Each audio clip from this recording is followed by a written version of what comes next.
तो खैर मैंने देखा है कि इतने दोस्त हमारे जो हमें कहते हैं हर जगह मेरी जान, फलाना जान, टिमकाना जान, आप लोग बहुत अच्छे हैं, ये है वो है, उनमें से ना मतलब अगर मेरे 100% हमारे दोस्त होंगे ना, तो उनमें से ना कोई 2 to 3% लोगों ने उसको शेयर किया होगा अपनी स्टोरी पे।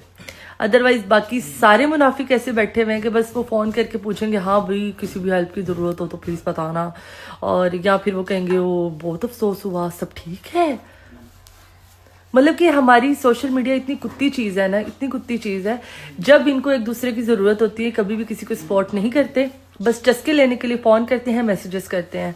मतलब कि इसीलिए मुझे जो ये है ना हमारा सोशल मीडिया और जितने भी हमारे ये सीन है, ये मुझे इतना फेक लगता है क्योंकि ये लोग जो है ना, ये मतलब कि जब ये एक दूसरे का तमाशा देखते हैं, शायद इसी ही वजह से हम लोग इतने कामयाब नहीं हैं, हम इतने लोग मतलब कि कहते हैं ना, हम इतने ज़्यादा प्रोफेशनल नहीं है, इतने ज़्यादा कामयाब नहीं है, इतनी ज़्यादा लोग हमें कहते हैं कि हाँ भाई कोई भी इन्फ्लुएंसर बन जाता है, क्योंकि हम एक दूसरे को सपोर्ट ही नहीं करते भाई। हम एक लोगों कोई कामयाब हो रहा हो हम उसको देख ही नहीं सकते हैं, हम तो हसद से मर जाते हैं भाई। हम लोग देख नहीं सकते, उसको अप्रिशिएट नहीं कर सकते, बस उसकी हर किसी के कानों में कहते हैं ना चुगलियां करना और उसके बारे में बिचिंग करना, हम वो कर सकते हैं। हम किसी को किसी भी हाल में खुश नहीं देख सकते, और अगर खुश देख भी लें तो हम उस पर बातें करेंगे, और अगर कोई मुश्किल में हो तो हम चस्के लेने के लिए फ़ोन करेंगे। ये मैं 4 स्टोरी में बोल चुकी हूँ कि हम सिर्फ चस्के ले सकते हैं, हम किसी को सपोर्ट नहीं कर सकते। या फिर आपका कोई इवेंट हो तो आप तरले मार के बुला लोगे, आपका लॉन्च हो या आपका कोई सॉन्ग हो या आपका कुछ भी हो, अहम डे, आप तरले मार के बुला लोगे, लेकिन आप अगले को सपोर्ट नहीं करोगे। और अगर हम दूसरी जगह पे यहाँ पे देखें, मतलब किसी दूसरे प्रोफेशन में देखें, अगर किसी सेलिब्रिटीज़ के साथ ऐसा कोई काम होता है या कुछ भी उनके साथ अच्छा होता है, बुरा होता है, इलीगल होता है, लीगल होता है, वो तो एक दूसरे को सपोर्ट करते हैं। इसी तरह डिफरेंट कम्युनिटी हम देख सकते हैं, लॉयर्स को देख सकते हैं, डॉक्टर को देख सकते हैं, एहतजाज करते हैं, लेकिन हम social media influencer, YouTuber, TikToker इतने मुनाफिक हैं कि जब भी किसी को ज़रूरत किसी की होती है वो उसको सपोर्ट नहीं करता, बस चस्के लेने के लिए फ़ोन करते हैं, और बस ये एक बहुत बड़ा वर्ड बोल देते कि हाँ भाई किसी भी चीज़ की ज़रूरत हो तो वी आर हेयर। किथे जहाँ पे सपोर्ट की ज़रूरत है वहाँ पे तो आप लोग हो ही नहीं भाई।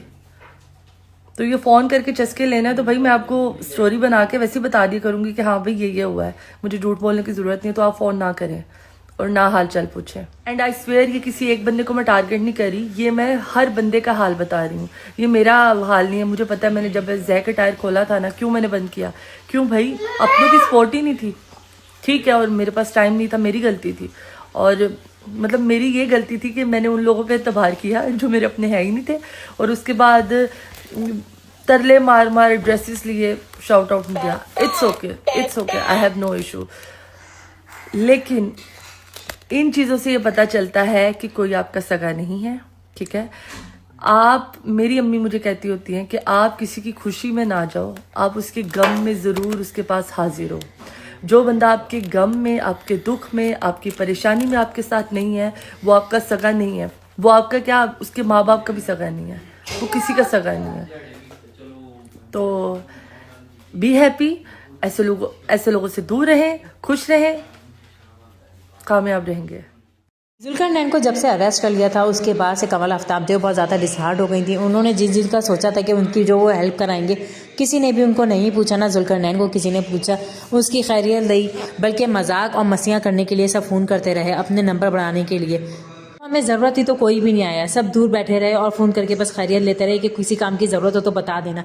ऐसे कामों में किसी को फ़ोन करना नहीं चाहिए, और जो इतने करीबी दोस्त हैं उनको तो बिल्कुल भी नहीं करना चाहिए। जुल्कर नैन को इस हालत में छोड़ दिया था, इसलिए मेरे दिल से सारे लोग उतर गए हैं। जितने भी सोशल मीडिया पर दोस्त हैं मेरे, सारे मुनाफिक हैं, मुझे सबके चेहरे दिख गए हैं, और अब मैं किसी से भी नहीं रखना चाहती हूँ। मैं ये बात सोशल मीडिया पर इसलिए बता रही हूँ ताकि जिनको मैं ये बात कह रही हूँ ना, ताकि ये उन तक बात चली जाए, और सोशल मीडिया पर मैं इसलिए कह रही हूँ ताकि ये बात मेरी गवाह रहेगी हमेशा।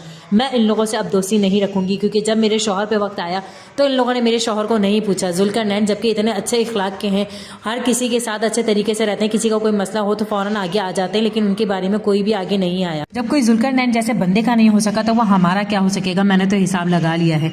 जुल्करनैन एक अच्छा इंसान है। मैं अपने शौहर की वजह से ये बात नहीं कह रही हूँ, वह मैं एक आम इंसान के लेकर भी मैं कहूँ तो वो बहुत अच्छा शख्स है। वो इसका इखलाक बहुत अच्छा है, वो सबके साथ बहुत अच्छे से रहता है, ना वो किसी के साथ लड़ाई झगड़ा, ना किसी कुछ भी नहीं, बल्कि वो बहुत सादा है। जो अपना काम कर रहा है बस उसी में ही करता चला जा रहा है। हालांकि उसने काम बहुत शुरू किया जिनका उसको उम्मीद था कि वो लोग उसका हाथ पकड़ेंगे और उसको आगे ले जाएंगे, लेकिन उन सब ने बातें करके इसको बीच में ही छोड़ दिया।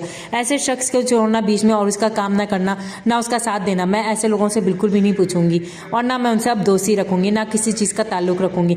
मेरे दिल से सब उतर गए हैं, मैं अब उन लोगों से कोई बात नहीं करूंगी। जी हाँ व्यूअर्स, कमल आफ्ताब इस दफ़ा बहुत ज़्यादा ही गुस्से में आ गई हैं कि शौहर के ऊपर इतना बड़ा हालात हुए, इतना बड़ा हादसा हुआ हमारे घर में, लेकिन किसी ने नहीं पूछा। जिसकी उम्मीद थी कि वो हमारा साथ देंगे, हमसे पूछेंगे, हमारे केस में आगे से बढ़कर आगे रहेंगे। हालांकि मैं सबकी शादियों में सबके साथ अच्छा माहौल रखती हूँ, दोस्ताना माहौल रखती हूँ, लेकिन किसी ने हमें नहीं पूछा।